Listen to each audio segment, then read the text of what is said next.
Shalom Bapak Ibu Saudara yang dikasihi Tuhan. Berjumpa kembali di podcast Renungan Pagi Mutiara hari ini, yang setia menyapa dan menemani saudara di dalam doa dan renungan firman Tuhan. Di pagi hari ini renungan firman Tuhan akan mengangkat judul sebuah ucapan sakral, maafkan aku. Dan nas firman Tuhan terambil dari Mazmur pasal yang ke-32 ayat yang ke-5. Demikian firman Tuhan, dosaku kuberitahukan kepadamu dan kesalahanku tidak kusembunyikan. Aku berkata, aku akan mengaku kepada Tuhan pelanggaran-pelanggaranku, dan Engkau mengampuni kesalahan karena dosaku. Amin. Bapak Ibu Saudara yang dikasihi Tuhan, dalam menjalani tahun-tahun pernikahan, ada kalimat atau ucapan yang paling sakral, yang harus dipelajari oleh setiap pasangan yang memasuki mahligai rumah tangga. Ucapan sakral itu ialah, maafkan aku. Kedengarannya simpel, tetapi di dalam setiap pertengkaran suami istri, kalimat ini adalah kalimat yang paling sukar diucapkan, baik oleh suami maupun oleh istri. Namun kenyataannya, kalimat maafkan aku ini justru adalah kalimat yang paling berkuasa mendamaikan pasangan suami istri. Tapi kita harus mengakui, saudara, ketika ada orang datang kepada saudara dengan penyesalan, dengan ketulusan, ia meminta maaf, meminta ampun kepada kita. Pasti jauh di dalam hati kita ada seperti perasaan disiram air yang dingin, yang menyejukkan. Ketika kita mau belajar menanggalkan ego kita, keangkuhan, kesombongan kita, dan mengakui kesalahan kita, maka kita akan menemukan yang namanya damai sejati. Renungan firman kali ini tidak secara khusus saya tujukan kepada rumah tangga Kristen saja, tetapi di dalam setiap aspek kehidupan kita perlu belajar yang namanya meminta maaf, mengakui kesalahan, berdamai. Karena seharusnya bagi kita di dalam Tuhan, bagi kita yang hidup di dalam kasih Kristus tentunya, tidak ada ruang seharusnya di dalam hati dan kehidupan kita yang namanya menyimpan kesalahan orang lain atau memendam kebencian terhadap sesamamu. Lebih-lebih lagi, menyimpan kepahitan di dalam batin, saudara. 1 Korintus 13 ayat yang ke-5 berkata bahwa kasih itu tidak melakukan yang tidak sopan dan tidak mencari keuntungan diri sendiri. Ia tidak pemarah dan tidak menyimpan kesalahan orang lain. Saya mempunyai seorang sahabat baik, sahabat dari masa kecil saya, sampai sekarang pun kami masih bersahabat. Tapi pernah ada suatu momen kita mengalami suatu masalah yang besar, yang sampai-sampai saya dan sahabat saya ini harus kehilangan kontak. Yang pasti, masalah ini cukup pelik pada waktu itu. Setelah saya dan sahabat saya kurang lebih 1 tahun tidak berhubungan, tiba-tiba entah bagaimana caranya, kita bisa berjumpa kembali di suatu momen, dan kemudian kita saling menyapa, bersenda gurau, tanpa kita mengingat lagi bahwa kita pernah yang namanya mengalami keributan, permasalahan, dan kita tidak mengingat-ingat hal itu lagi. Itulah indahnya ketika kita berjalan di dalam kasih Tuhan.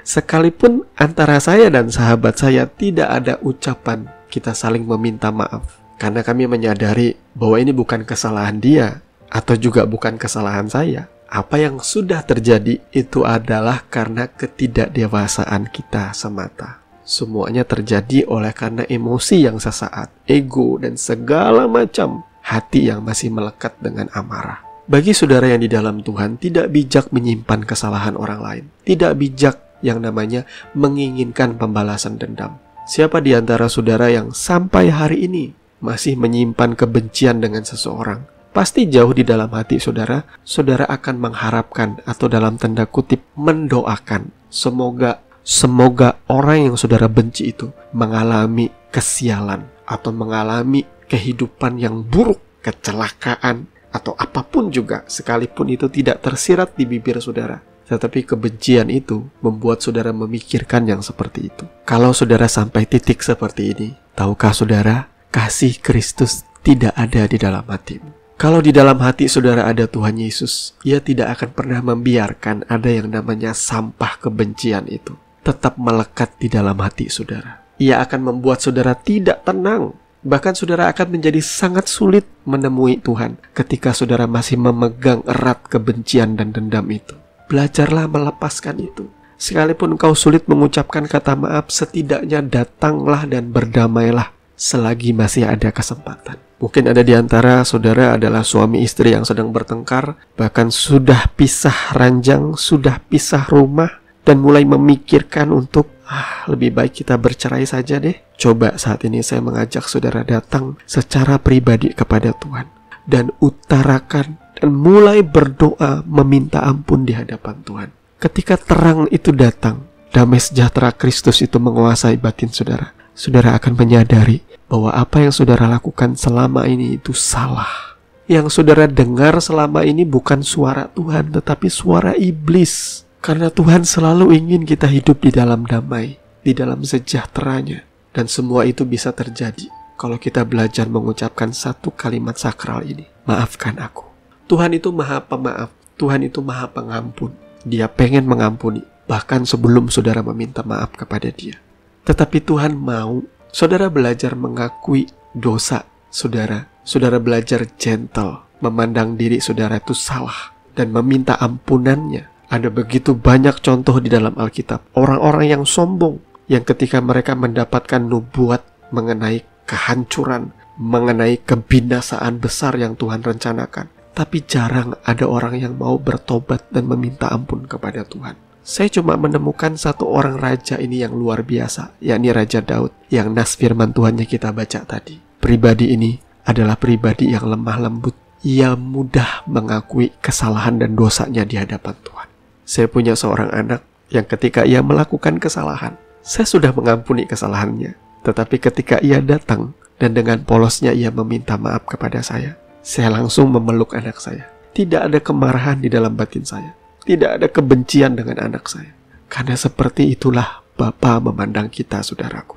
Mari kita belajar dari ayat firman Tuhan di dalam Amsal 28 ayat 13. Siapa menyembunyikan pelanggarannya tidak akan beruntung. Tetapi siapa mengakuinya dan meninggalkannya akan disayangi. Amin. Mari kita berdoa.